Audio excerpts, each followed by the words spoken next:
You ask Tiger to solve. This deals with linear equations with one unknown. The final result is x equals -3. Let's solve it step by step. Simplify the expression. Expand the parentheses. Multiply the coefficients.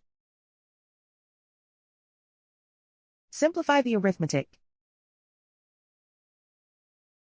Group all constants on the right side of the equation.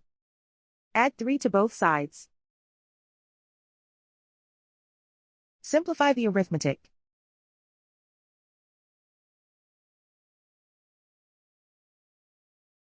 Isolate the x. Divide both sides by 12. Simplify the fraction.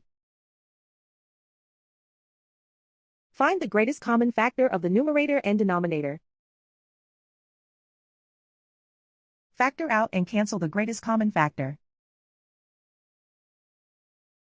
And so the final result is x equals -3.